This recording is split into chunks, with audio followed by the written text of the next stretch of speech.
Well, here's week number 8 of my classes for fall semester 2024. Thank you for following along. Some interesting things to talk about today. We're probably going to cover a few topics and things that you've probably never heard of before, especially if you were raised inside the LDS church. These might be some topics that you've never heard of from church history. So let's start off with with my interfaith leadership class.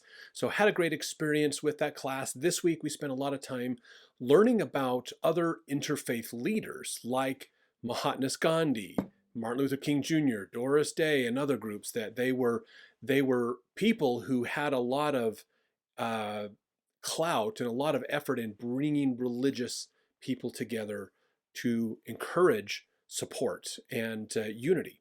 So it was really fun to read about them and some of their ideas. Did you know, in fact, if for any of my Catholic friends, did you know there's a thing called Nostra Aetate? I'm pretty sure didn't say that properly, but this was put out by Pope Paul VII. It's a declaration on the relation of the church to non-Christian religions.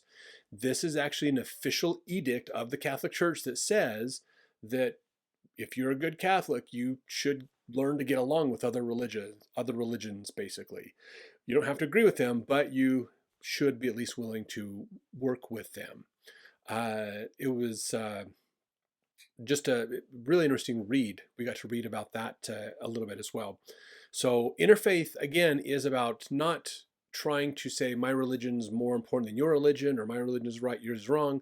Interfaith is about how can we have conversations where we can agree to disagree, to learn from each other, as well as how can we take a common goal, like inside the community, and the two of us can work together to get that common goal done. Maybe that's raise money for a community center to be built. Maybe that's feeding the hungry or providing more funds or things for education for kids or something. If you have an idea of what you want to accomplish and you know of another nonprofit or a religion that you could coordinate with to get your goal done, then that would be interfaith work. So those are good things to be thinking about. What could we do to help our local areas? How can your church combine with other churches and groups to help your local area out? That would be like an interfaith type idea. So think about those ideas for your community. Would be another way to look at how to help your community out.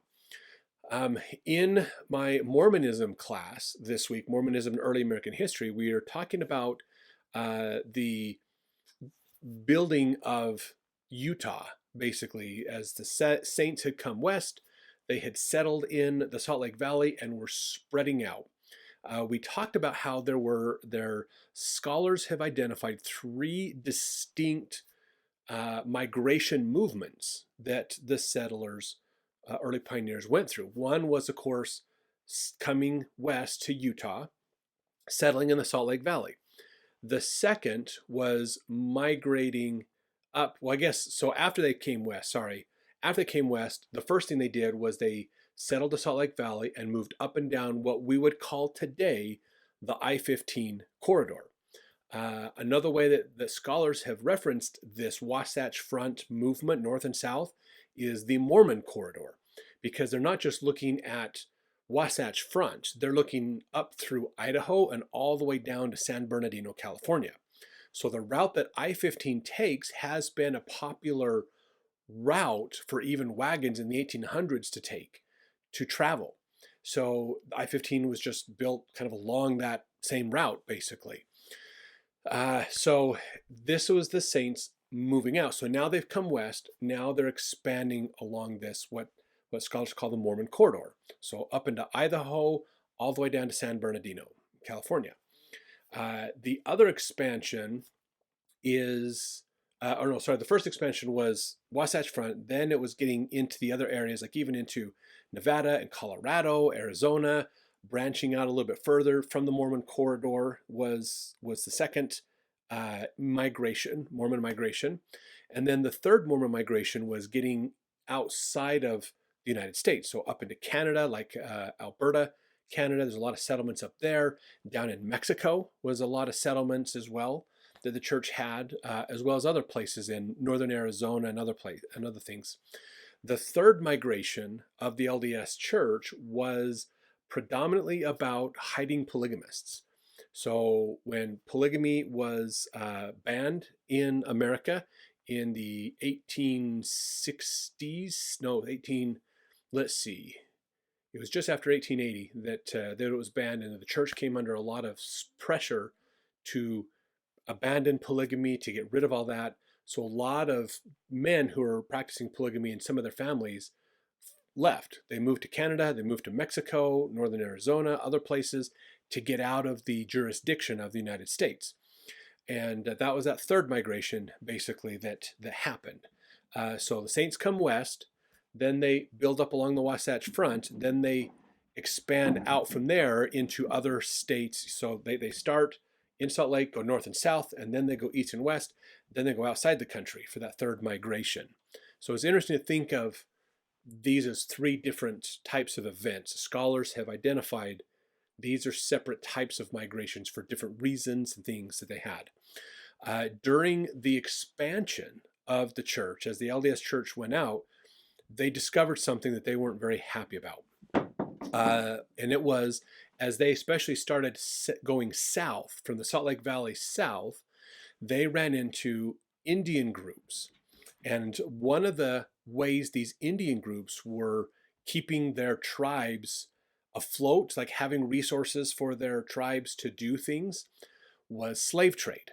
So what they would do is, and they've been doing this for hundreds of years before the LDS Saints got to Utah.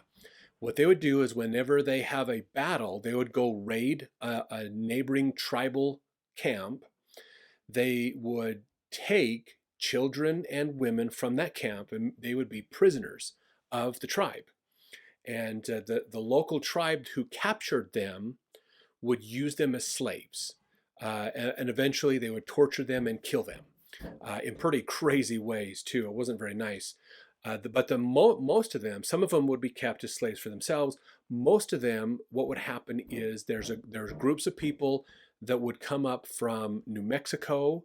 They would, in Arizona area, they would come up, and what they would do is they would buy these slaves from the Native Americans. They would trade for them, give them guns, give them ammunition, supplies, things like that.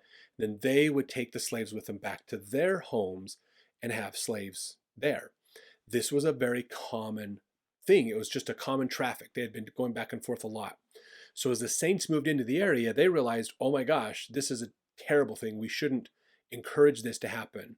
So they actually, one of the things that Brigham Young has done is he told the Saints, he says, okay, first let's get a group of people to go down there and arrest the people who are coming up from New Mexico, because this is now our territory. We're declaring this, the Deseret kind of territory. We don't want this in our area. So we're going to arrest all those people and basically discourage them from coming up so that they won't come up and do this trade with the Indians anymore. The second one was, well, now the Indians have all these slaves. What are they going to do with them? They're just going to kill them all, torture them and kill them. And so Brigham Young actually encouraged the early Saints to buy the slaves and make them servants or members of their family. Which sounds weird. Some people will accuse the Mormon Church, the Mormon Church promoted slavery. Well, you got to realize that in the minds of these early saints, I mean, think about this, okay?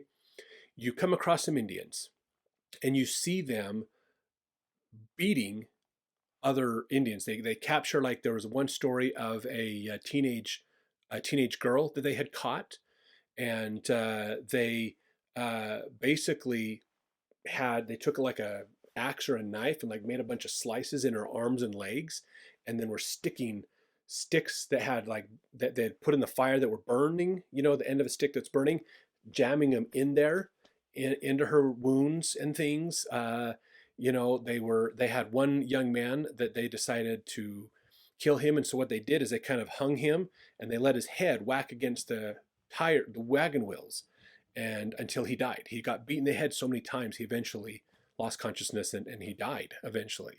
I mean, this isn't just like, stab you in the heart, kill you. They were like, it was bad how they were being tortured. And sometimes this would take years. In fact, some of the Indians, they were tortured for so long, they were almost pleading to be killed because the torture was lasting so long. It was so painful and such a terrible life. So you either buy that Indian girl, or you're going to allow them to torture her for the rest of her life. So the saint said, well, buying them and make them a servant of our family would be the lesser of two evils. So they started to buy them up. Some of them were incorporated right into families as kind of an adopted child into the family and treated the same and everything, which was great. Some weren't treated quite as nice, and so they were actually more as like a slave to the settlers. So the Utah Territorial legislative body made legislation. They put out an act for this, and you can read it, you can study it. This is all public information.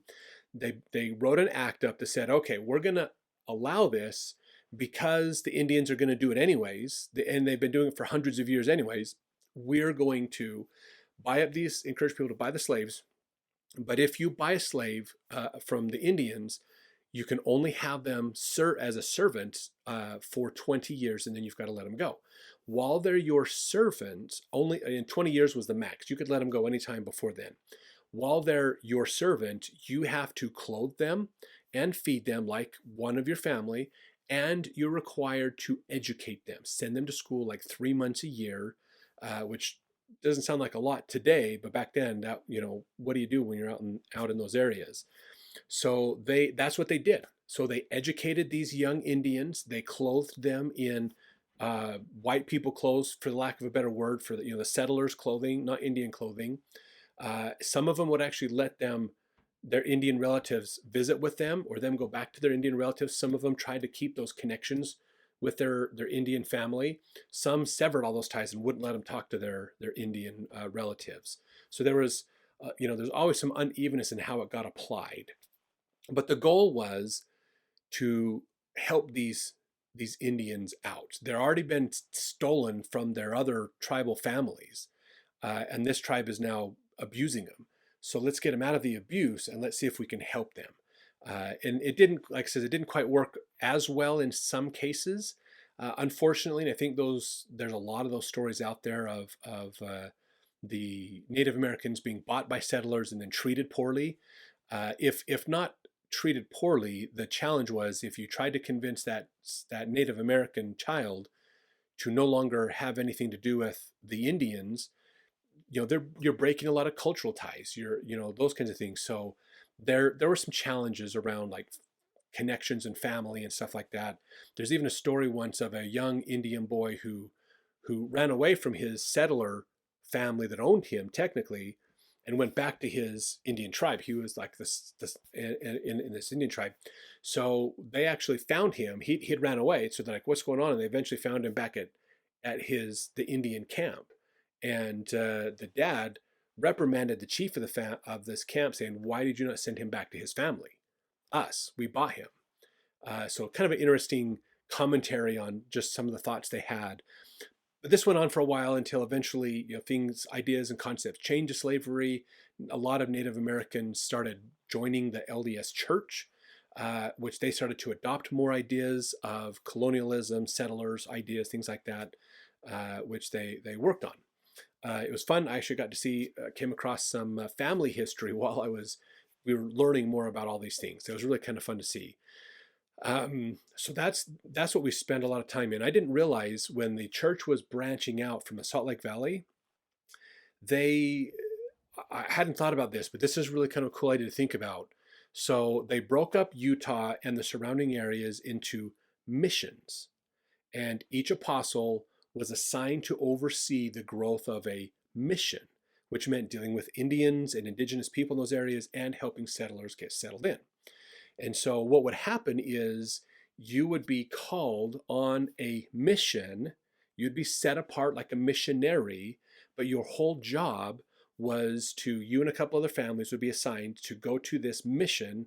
So like, let's say, I think it was, I don't remember who it was, but let's just say, Southern Idaho, maybe we'll say Apostle Heber C. Kimball was assigned to Southern Idaho as he was overseeing that. Okay, so him, in conjunction with a couple members of the Council of the 50, which they started back up after the Saints moved to Salt Lake City, they would be the priesthood leadership responsible for helping settle Southern Idaho, the Southern Idaho Mission.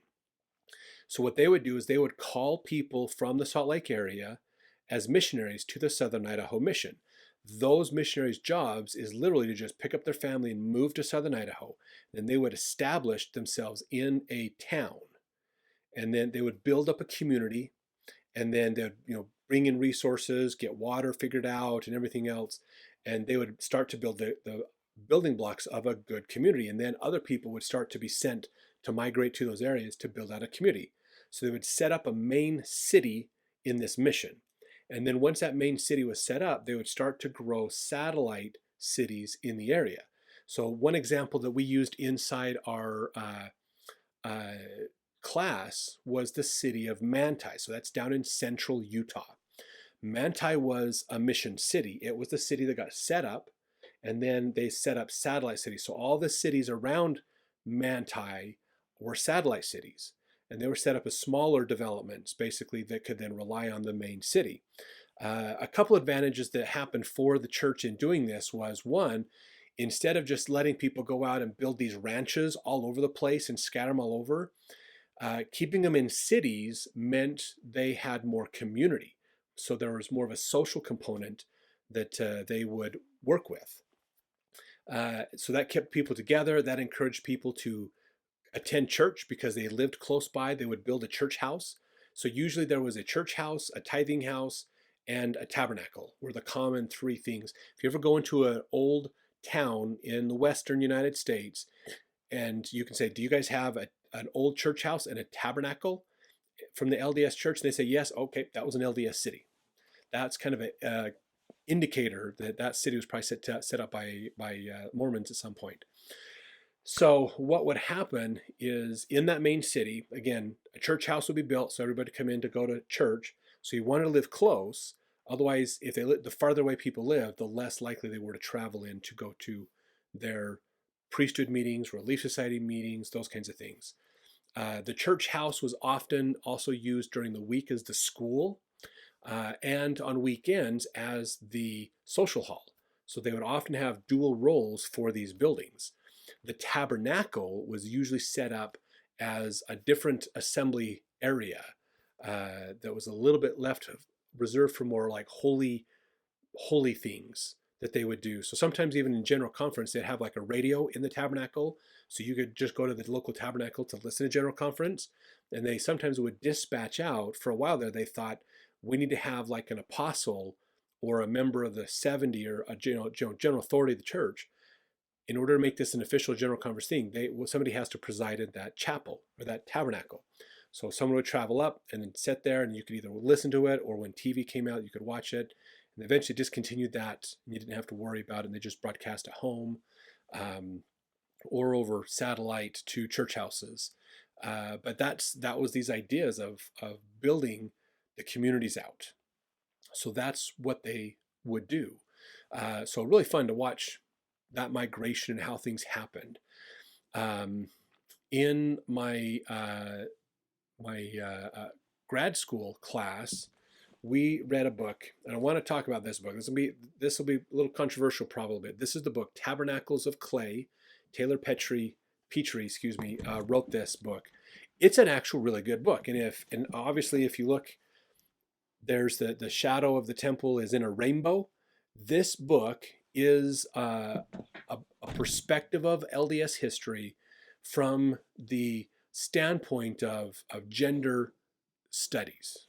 Okay, Taylor did this book from a gender studies standpoint.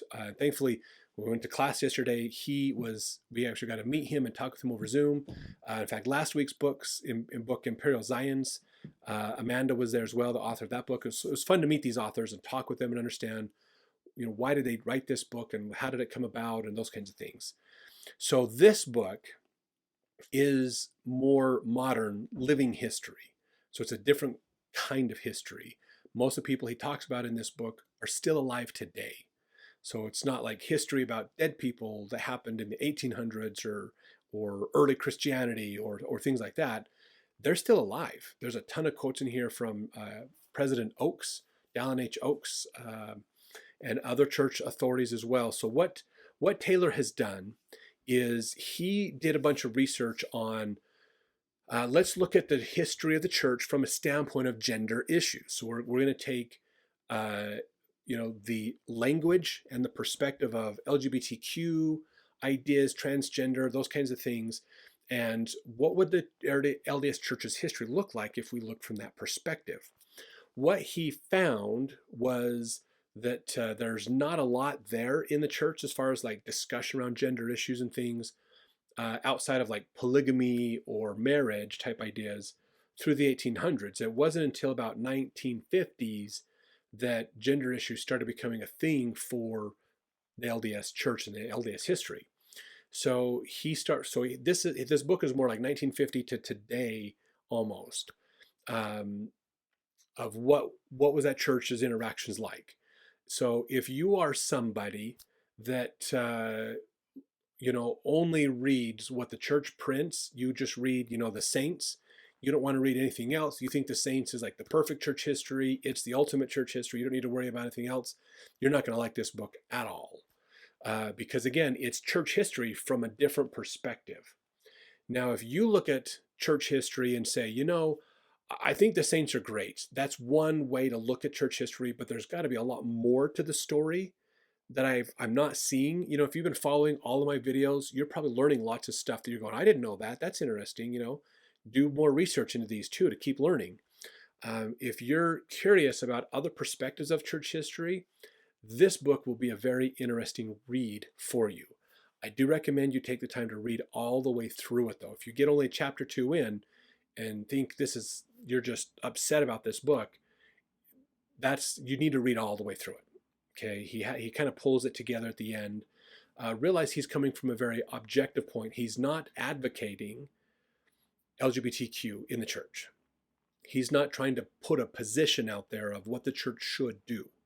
All he tried to do when Taylor wrote this book was to tell the story of what was those relationships between the LGBTQ communities, their philosophies, and LDS philosophies. And what's fascinating about this book is as the church has tried over the years to come up with a stance on LGBTQ issues and where is that line that says this is allowed, this is not allowed. It's fascinating because every time the church has tried to put a line in the sand, it has inevitably not worked out for the church.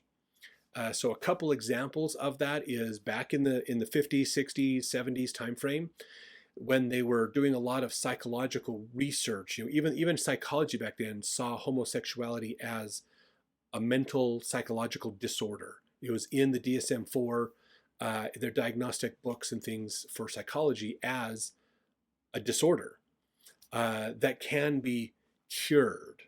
And so a lot of popular science at the time believed that there were ways of doing types of therapy that could help. Like homosexuality was because of poor father. You had a father that didn't really love you or take care of you, and so as a boy, you reach out to other men for affection and love, and that's where your homosexuality starts from. So science was following this, and the church is studying and reading what psychology is saying about this, and the church is going, well, if that's true, then what do we do about that? So how can we help? How can we be helpful to our members who are suffering from this and struggling with it? And so they encouraged, and BYU did a lot with this, with some studies and things too, that went along with these psychological studies of these therapies, basically to try to help people come back. There are stories of people who claim that those therapies worked and did great. The overwhelming majority of the people that did those therapies, it didn't work out. In fact, one time, actually, there was an idea. This kind of goes into behavioral science a little bit. If you've ever familiar with Pavlov and his dog's conditioned response ideas. Pavlov is this behavioral scientist that realized that I wonder, every time I go to feed my dogs, they salivate. And he thought, I wonder, do they salivate because there's food, or do they salivate because they're hungry, or do they salivate because they know there's food coming? And so he did an experiment where he rang a bell and then he would feed his dogs. So he rang a bell and noticed they didn't salivate at all. And then he gave them their food, then they salivated. So the next day he'd ring the bell, they didn't salivate, he'd give them food, they salivated.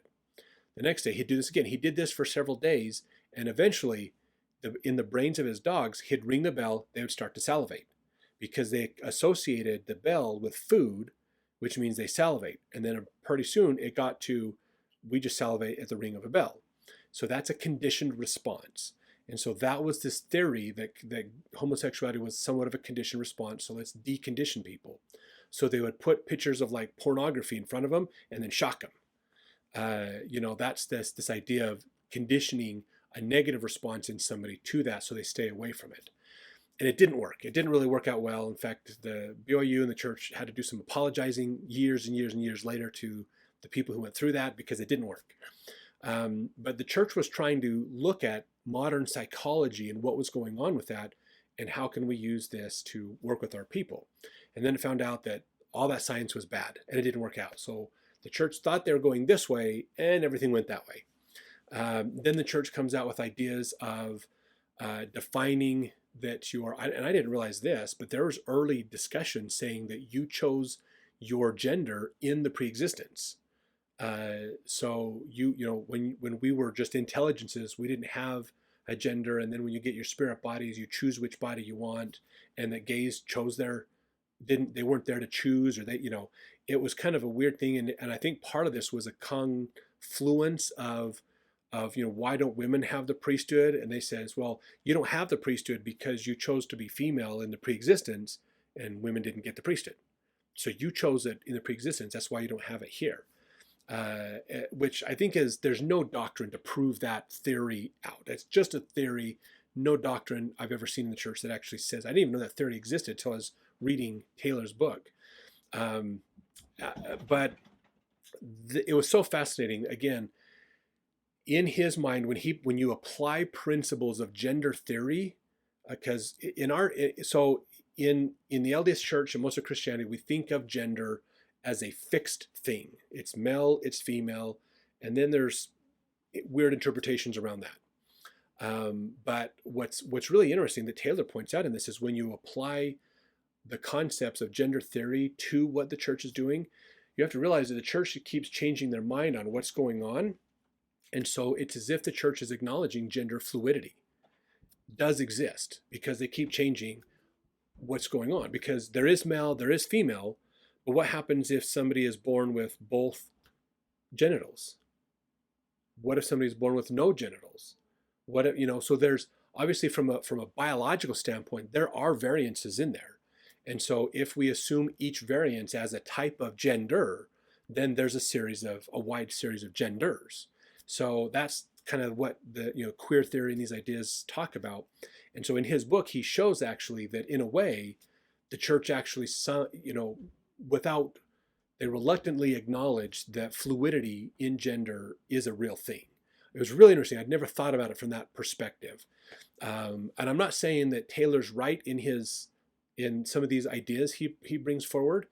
And I'm not saying the church is absolutely right in their things and their stuff's not going to change in the future. It's just a different perspective.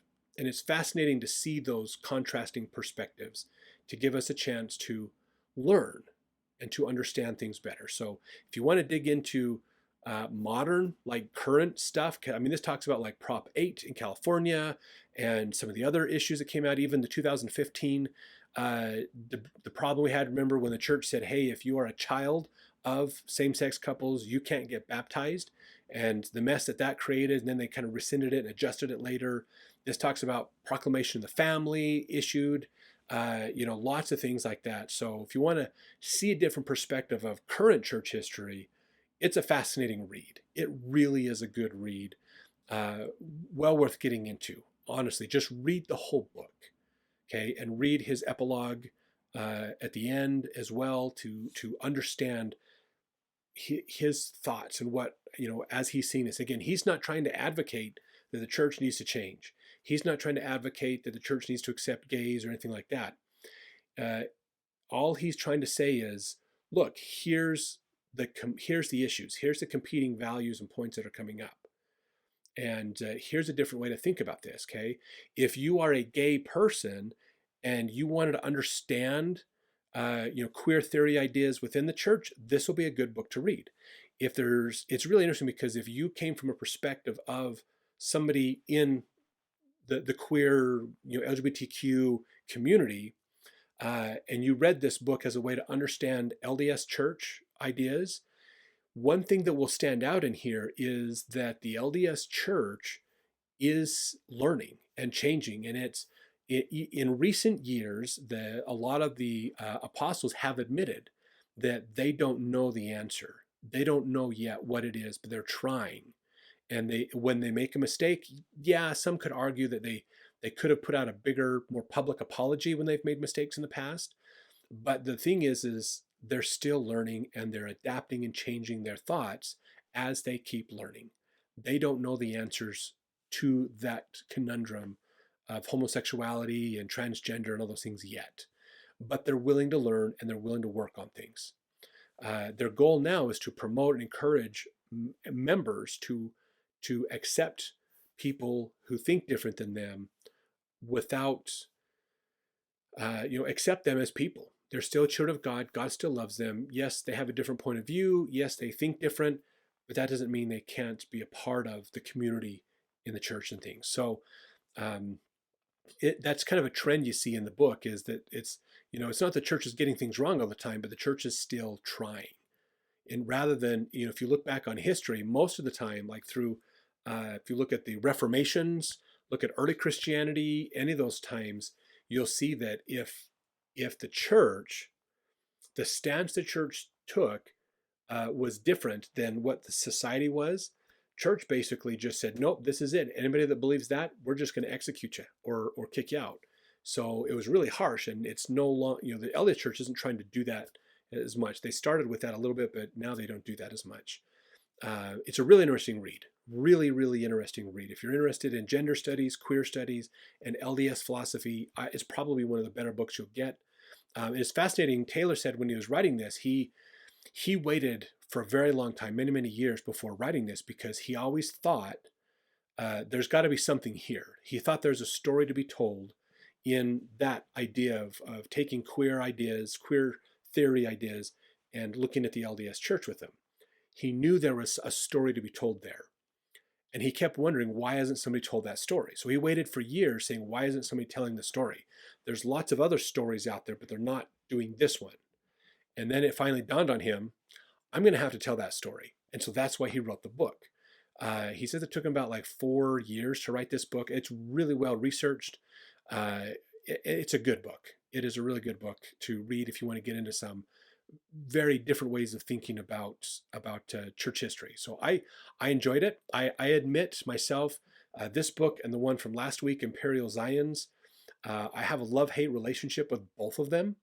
I enjoyed reading the books. I learned a lot from them, but I hated them too because they challenged my ideas. They made me think in ways that somewhat conflicted with what I thought was my beliefs. But what I learned through that was, if I take a second and set my belief aside to be objective and just look at what they're saying, just look at the facts, not try to say what I think is right or wrong, but just look at the facts, I understood better the argument he was trying to make. And as I understood that, I realized where my beliefs maybe weren't completely correct. And maybe I need to tweak my beliefs to be more correct. And Taylor made a comment too when we were talking with him yesterday that there's a lot more to this story than what he has in this book. So that's one thing I felt. I'm glad he said that, because I felt that as I read it. I felt like while he's telling this story, there's more to this story. Like each part of these sections he gets into, there was a lot more to this than what he was saying. But I realized, I'm doing research for my own final paper as well, which I'm finally getting that down to just the data, and I'm starting to find interesting things about it. So I want to give you one thing I've learned from that.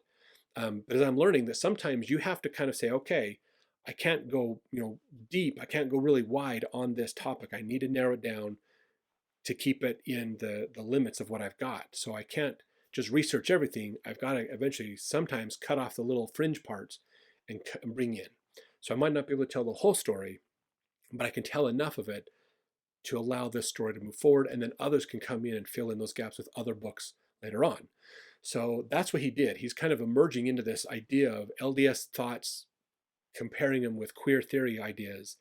And so hopefully his book opens up a lot of other scholars to say, I want to dig deeper into this, and I want to tell more of this story, either from the church side or the gender theory side or whatever, and there's more to be said. So I think Taylor's book is just more opening that door for more of these conversations to happen for research and scholarly efforts. But it was fascinating, a really fascinating read. Like I said, it was a hard one to read. It's a little, if you have no idea what gender theory is about or queer theory ideas, you're going to be a little slow in some of the parts of the book to make sure you can think through, okay, what does that mean? How do they think about that? And so his introduction is important to get through because he helps you at least realize what he's talking about a little. So great book. Great book. So if you have questions about this book or what we've talked about, please leave me some comments. I'll do my best to answer them. As far as my final paper, I said last week I'd start to give you some updates on that. So I have spent a lot of time. I probably spent, I'm probably going on 16 or 17 hours of research looking for information about the Articles of Faith. How did the people represent the Articles of Faith? Now, if you're not familiar with the Articles of Faith, these are a series of 13 statements that talk about LDS belief. Okay, it is not comprehensive by any stretch of the imagination, but it's a pretty good start to understanding LDS philosophy. Now, most churches have some kind of an Articles of Faith out there. They have like a creed, catechism, or something that says these are kind of the summaries of the beliefs we have. So the 13 Articles of Faith go along with that. To give you a little history on them, these originate from a letter that Joseph Smith wrote in 1842. So in 1842, there was a gentleman, I can't remember his name off the top of my head, but there was a gentleman who wanted to write a history of the state of Illinois. And he was trying to write through the first half of the early parts of the 1800s. And he knew Mormons had been in the area, and Joseph Smith is a leader of the Mormons in Illinois. And so he wanted to incorporate their history into this greater history of the state of Illinois. But he didn't know how to reach Joseph Smith. But he knew a gentleman who's this Mr. Wentworth. And his first name had just left me. But anyways, Mr. Wentworth was the editor of the Chicago newspaper. And he had corresponded with Joseph Smith in the past. So this guy, this historian, reached out to Mr. Wentworth, the editor, and said, hey, will you get a letter to Joseph Smith and see if he'll write up, what was the history of the Mormons while they were in Illinois, and what are some of the summaries of their beliefs? So Joseph eventually sat down and put together what's known today as the Wentworth Letter. This is a very valuable, important piece of church history. If you've never read the Wentworth Letter, I recommend reading it. If you go to the Joseph Smith Papers website, it's on there. You just put a Google search in Joseph Smith Papers Wentworth Letter. You can go read it. It's there. Now, the thing is you're not reading the real Wentworth Letter. The letter that Joseph sent to Mr. Wentworth, who then he passed on to this other historian, was never published. It's not in the Illinois record at all. It never got put in. Why? We don't know 100%, but it was never there. So what we do have, though, is Joseph Smith wrote the Wentworth Letter content a second time, and he put it into the church newspaper Times and Seasons. So that's where we get the Wentworth Letter content from today, is out of the Times and Seasons newspaper. So in there, he talked about the history of the church, that coming in, leaving Illinois, those kinds of things, what happened in those areas. And then he spends some time talking about his first vision. So this is the 1838, I think, edition, is where he kind of pulled from for the Wentworth Letter, for the first vision experience. Talk about that, talk about his Moroni angel experience in getting the plates and translating the plates. What are the plates about, the Book of Mormon, and those kinds of things. And then he says, here's these articles, here's our statements of belief. Joseph didn't call them articles of faith. That didn't get connected with them until decades later. So Joseph wrote these 13 statements down. Those are the 13 statements we use for the most part today. Okay, now what's interesting about this is Joseph wrote those statements down, okay, and they got published, and people are like, oh, that's cool. What most members today do not realize is that was only one of many lists of beliefs for the LDS Church. Joseph and Oliver in 1829 actually had come up with a list of beliefs as well, as they tried to understand the beginnings of the church, the doctrines of the church, as they've, with the Book of Mormon and everything else. How do we put all this together? And most of those, the Articles and Covenants of the church, is what that was called. Most of that is in today's Section 20 of the Doctrine and Covenants. So if you want to go look at that up, that was in 1829. So that was what that's how they're trying to wrap their brain around the beliefs at the time. And then that later influenced, of course, Joseph doing his Articles of Faith. But there was other lists. Other people had lists and things that they did. Some were 17 long, some were 6 long, just to say, here's kind of a summary of the main points of Mormonism. So Joseph's was, because Joseph wrote the Wentworth letter, those were seen as more of the official ones. But the other ones were still around for a while. Now, Joseph died 2 years later in 1844. So you've got to realize that the church went through a lot of crazy problems and challenges. They get kicked out of Nauvoo, went up to, or they got kicked out of Jackson County, I should say, went up to Nauvoo, Illinois, stayed there, and then that's where Joseph was eventually killed. So there was lots of challenges and problems that were happening. So they weren't thinking about how do we take this Articles of Faith, these 13 points, and canonize that. The Articles of Faith were not canonized technically until 1880. So one thing that was interesting is Franklin Richards was called as the mission president of the England mission. Over in England, they didn't have a lot of material. They had the Book of Mormon, but they didn't have a lot of material about the early days of the church. So he took some of the stuff that was out there and compiled it into a book. So he took the teachings from like the Book of Moses, the Book of Abraham, that were kind of big new things that Joseph had been working on back in the U.S. He took the stories of the first vision and Moroni's story and some other visions and things that Joseph had done, compiled them together and added those 13 points from the Wentworth letter and put a lot of the Wentworth letter in it too. And he called this book The Pearl of Great Price. That was published in England in 1851. So that's where we got that from. And then that book, eventually, it was popular in England. And as people were joining the church, they were bringing their copy of it to America and coming out west with it. As they did that, people out here, the Mormons that were already out here, were going, that's a great book. Where did you get that book? Oh, well, it's in England. Oh, that's a really good book. I like that. So it was they eventually, around in 1880, the church made a second edition just before this, more of an LDS edition, like a U.S. edition of Franklin Richards' Pearl of Great Price from England.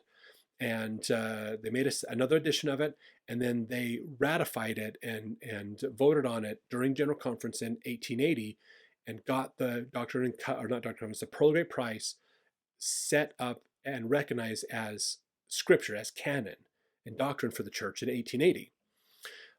But here's the thing: is they did it as a whole. They accepted the entire book as a whole. So no one was really. That was when the Articles of Faith. They finally had their name in 1870. Somebody called them the Articles of Faith, and that kind of got there because they used to have in the scriptures lectures on faith, and they saw these as kind of similar, and so some similar concepts and ideas. And then Articles of Faith, the term, got labeled with it eventually and put into that edition. But it wasn't until 1890 the Articles of Faith were read in General Conference for the first time as a whole. They read them off in 1890, and they had everybody vote, do we accept the Articles of Faith as to be true? And then right after that, President Woodruff got up and read the manifesto, which ended polygamy in the church. A lot of scholars believe that what happened was President Woodruff was afraid that people were going to really reject the manifesto.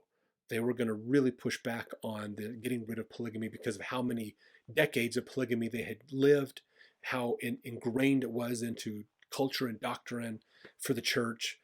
And so he was worried about that. So a lot of scholars think that he had them read the Articles of Faith first and raise their hand to the square and say, yes, I agree to abide by those. Because in the Articles of Faith, it says, we believe in following kings, presidents, magistrates, obeying, following the law. And so the manifesto would actually help the saints follow U.S. law, which outlawed polygamy. So a lot of people think that the prophet, President Woodruff, he was kind of setting up the logic in people, in the saints' minds, to accept the manifesto, because that was the next thing that he says right after they did the Articles of Faith. The manifesto was read by him over the pulpit, and they voted on that one, and it caused a lot of tears and frustrations and things for people. So fascinating history I'm learning of just how the Articles of Faith came around and how they got them used.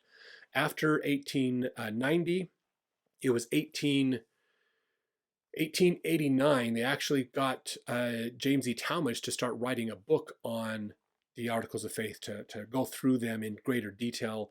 And then that book was later done the late 1890s. And so that kind of became the official doctrinal interpretations of the Articles of Faith. And then they started getting used more and more in General Conference and other talks from then on out.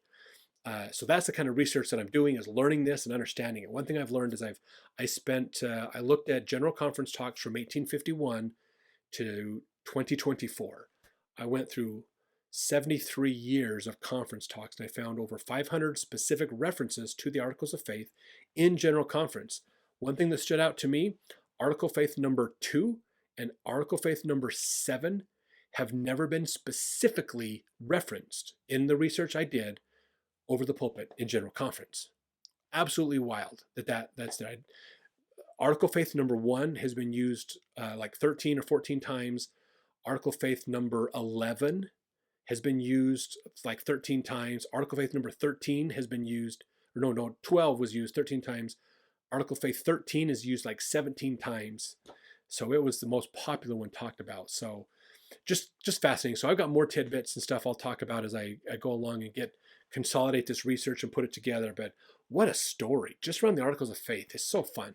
So I'll keep you informed on those things as well.